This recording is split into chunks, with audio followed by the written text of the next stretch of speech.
Good morning, everybody. You are currently listening to a Tall Girls podcast hosted by a tall girl named India.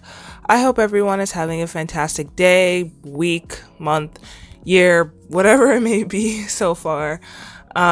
Before I get into this episode, I do want to say make sure you are following me on my socials at a Tall Girls podcast on Instagram, TikTok, and Pinterest so that you can stay up to date on all of the latest podcast episodes and get a glimpse of my everyday life. Those will be linked in the description, and underneath that link, you'll see a link to leave me a review. Make sure you do that and let me know how tall you are. Y'all, I'm hyped. I had my first performance in front of a live audience yesterday after 4 years of not being in some type of music group. 4 whole years. Isn't that crazy? So if you didn't know, I played the bass clarinet. I started in high school, and then when the pandemic hit in like the last part of my senior year, there wasn't anything going on. Not even just performances and schools, like nothing was going on because it was lockdown. So how it usually works is we have a spring concert, we have a winter concert. I did the winter concert, but I didn't have the spring concert or anything like that. And then after I graduated, I spent my first 2 years of college completely online. So there was absolutely nothing going on in terms of clubs. Well, I mean, I wasn't in a club online, but it just doesn't hit as an in-person club would. And then after those 2 years were up and I finally returned in person, I tried to join a music group at my school. That didn't work out. I gave little sprinkles of details in the episodes from that era. It just wasn't the vibe for me. So I joined a different one, and now I am having the time of my life. Honestly, one of the best decisions I've made in my college career. Even though I complain about how I don't know anything half the time, and these people go super fast, I'm still vibing. And honestly, we had a performance yesterday, and was it a little bit of a dumpster fire? Yes, but only a little bit though. But I had fun, and I'm glad that I participated in something like that. I feel like I'm finally living the college experience I've been craving for the past 2.5 years, and I am here for it. Did I shriek a couple times? No, actually, I only shrieked once. Yes, I was expecting to squeak, shriek, and not be on fleek for a lot of them, but I only did it once, and of course it was in the first song where people could hear me and like, no. But, you just gotta keep going and pretend that it just never happened. Or you could pretend that it was part of the performance. That's strategic. I think that's what I did. Just pretend it's part of the performance. You gotta keep the audience on their toes. And I did get lost a couple times.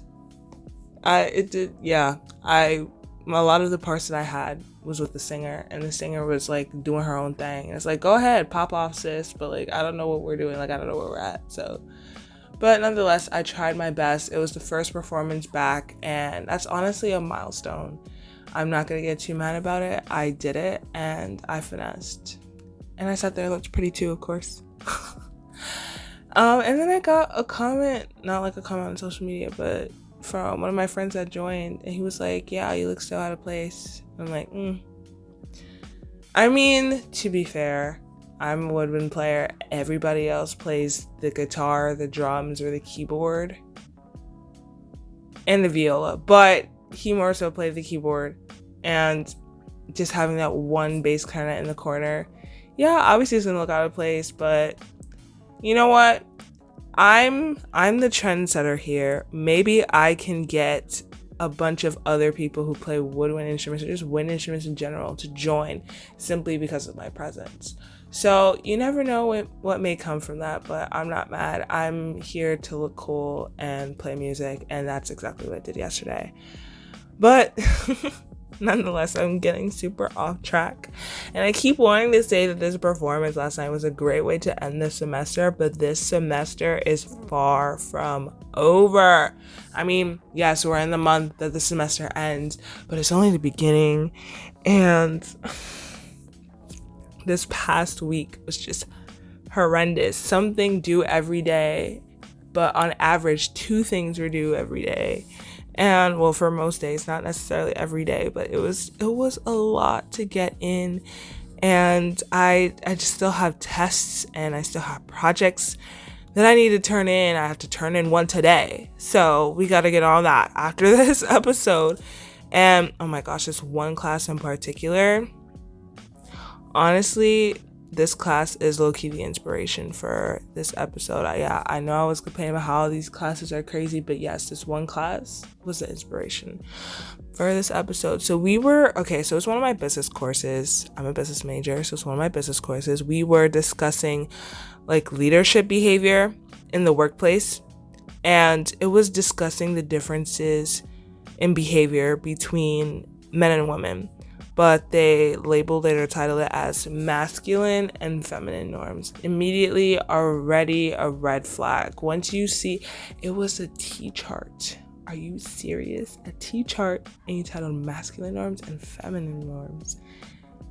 Red flag already. But in summary, this chart was saying like feminine norms, like people that more so display these types of not characteristics, but behaviors fit within the quote unquote feminine norms of behaviors. I don't even know if that makes sense. But people with more the behaviors in the feminine norm side tend to focus on being nice and building relationships with others and stay quiet and wait for people to stop speaking before they speak. And while in the characteristics or behaviors that were on the masculine norm side of the chart, they were like, they never voice their uncertainties. Meanwhile, in the feminine norm side, they would voice their uncertainties. And in the masculine norm side, they would talk over each other and more so focus on competition and stuff rather than building relationships. I don't remember wholeheartedly, so don't quote me on any of this. But in a way, I just feel like it was reinforcing toxic masculine and feminine traits where you have to fit in one of those categories. Like, they try to make it seem like to be on the feminine side, you had to be nicer and you had not necessarily play dumb, because when you're uncertain of something, it's honestly important to voice it, but it's like to be in the masculine side, you would have to not voice your uncertainties. Like, that's kind of dumb. Like, if you don't understand something, you should still voice it so you can understand it, especially if it's important, because all of this pertains to the workplace. So if you're confused on your job and you don't voice an uncertainty relating to that job, you're gonna screw up. And that's going to hurt your pride even more. So you might as well hurt your pride just a little bit less on it. How would that even hurt your pride in the first place? But if it hurts your pride, you hurt your pride a little bit less earlier on in the beginning. Just get it over with so you can actually perform the task at hand and perform it well. But yeah, to be on the masculine side, you don't voice your uncertainty because we're all knowing and we're smart and yada, yada, yada. Like, yes, of course you're smart, but not everybody knows everything. It's just, I don't know, just looking at this chart kind of frustrated me. I'm sitting here like, it's 2023. Why are we doing this masculine versus feminine spiel? And it really just put a bad taste in my mouth, because it's like, whatever characteristics you want to display, like, go for it. Just display those characteristics if you want. But if you have a big personality, like, don't necessarily hold that back. Like, people holding back their uncertainties. Like, why would you hold that back?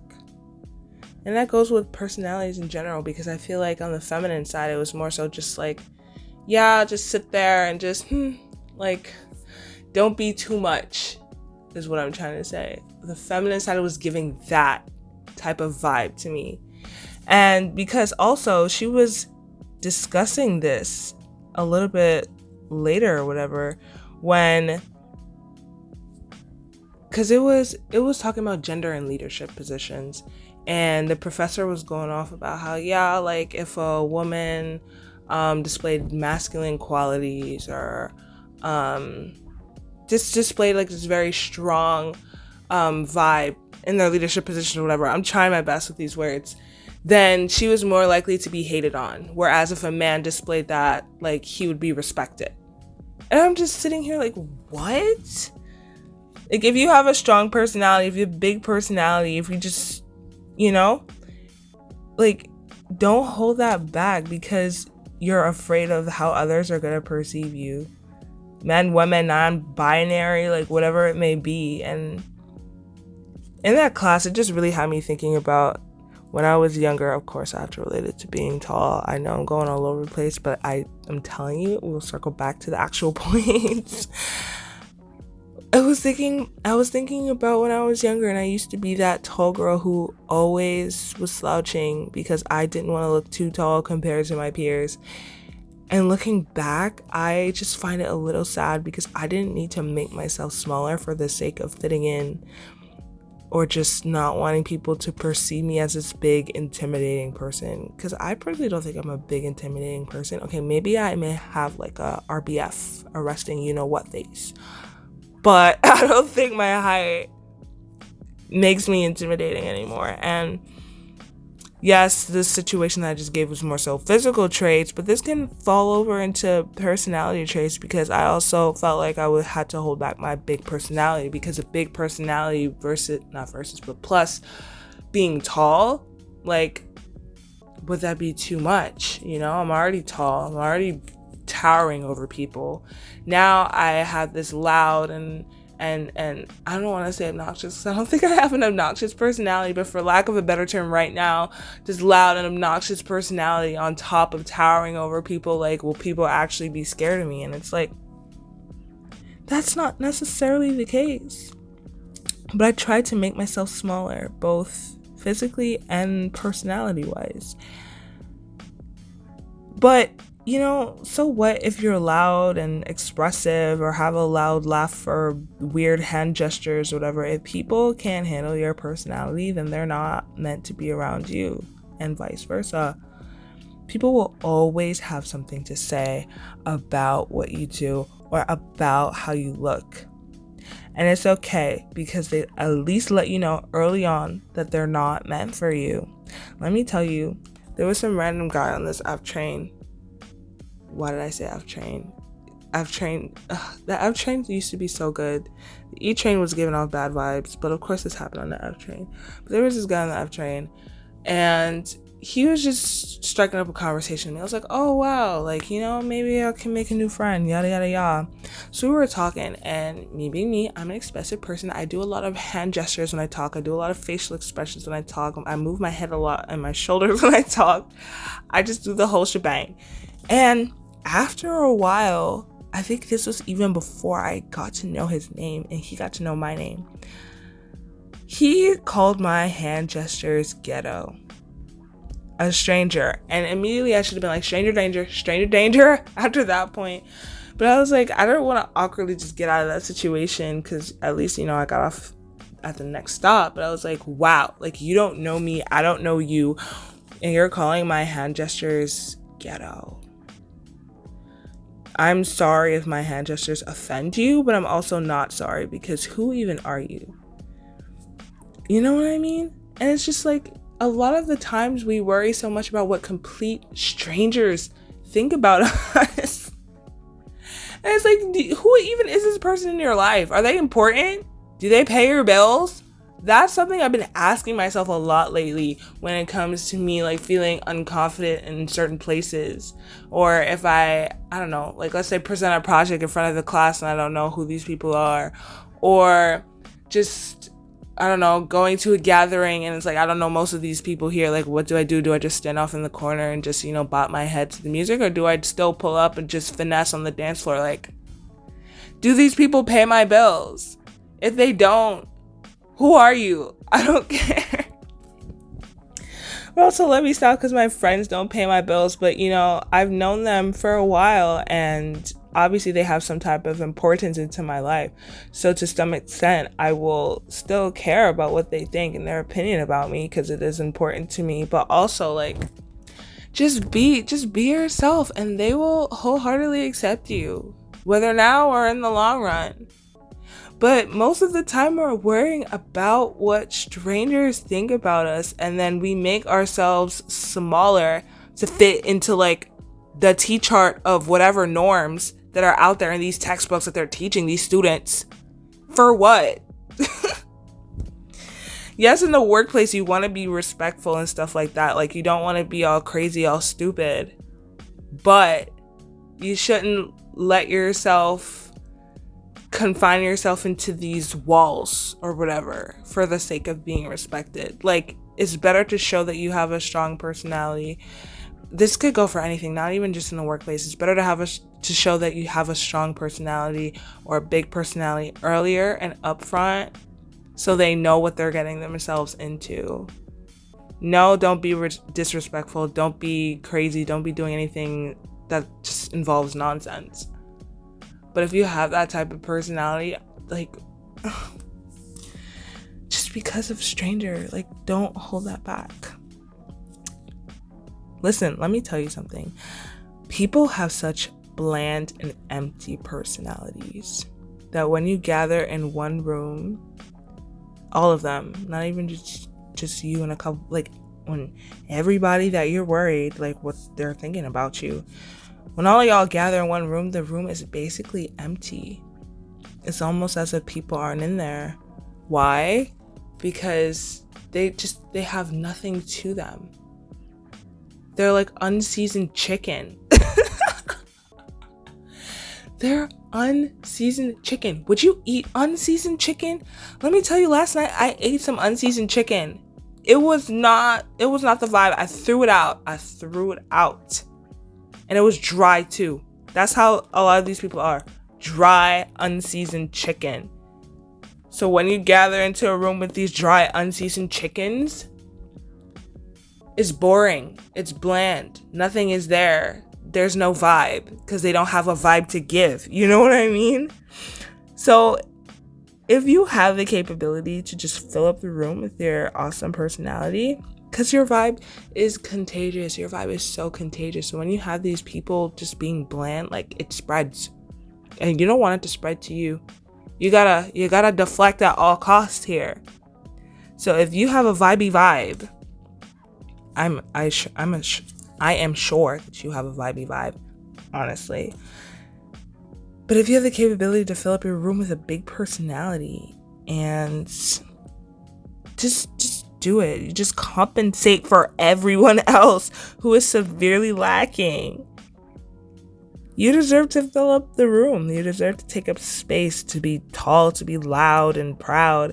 You can be the one person that changes the entire vibe in any situation. And if they're haters, then that's on them. And they don't deserve you. But your vibe will spread. People will catch on and be like, ooh, like, her chicken is seasoned. I'm trying to get a season like hers. Like, let's pull up. You know, don't be afraid to just be yourself in any situation and just go all out. That's honestly me. You deserve to take up space. You deserve to be who you want to be who you are. And other people's opinions just are so irrelevant. Please don't confine yourself to a T-chart of masculine and feminine norms. I know I wasn't talking about masculine and feminine behaviors and stuff like that in this episode, but what I was trying to get at is they just made it seem like the feminine norms or behaviors or whatever kind of confines themselves and holds themselves back from displaying any type of masculine traits, because we all have masculine and feminine traits. We all have feminine and masculine qualities, but really suppressing those masculine qualities in order to fit in the feminine norms chart. And that's how you'd be. And it was insinuating that's how you'd be respected in the workplace. And I'm like, and the workplace is a microcosm of life, because working, whether it's full-time 9 to 5, self-employed 24/7 365, or even part-time like 4 to 5 hours a day, like, that still takes up a chunk of your day and you take it super seriously. So what you do in that time likely spills over to what you do in other areas in your life. And we don't want that quote unquote disease to spread. So don't be afraid to be you, and don't be afraid to take up space. that's the point of this episode. So yeah, I hope that made sense. Let me know if it did or it didn't. At a Tall Girls Podcast, hit me up. Let me know how you've been feeling these past few days. Have you been holding yourself back? Have you been holding yourself? Ask yourself that question. Have I held myself back thus far in the past couple of months? Because summer is here, and you can always turn that switch and become a completely different person. You have the capability to become a completely different person every single day. Take that opportunity if you need to, if you think you have to. So yeah, hit me up and let me know what you're doing this summer. I want to know. I'm curious. We'll talk about our summers. And don't forget to leave me a review also as well. Let me know how tall you are. I'm curious. I want to find my height twin. Good night and goodbye.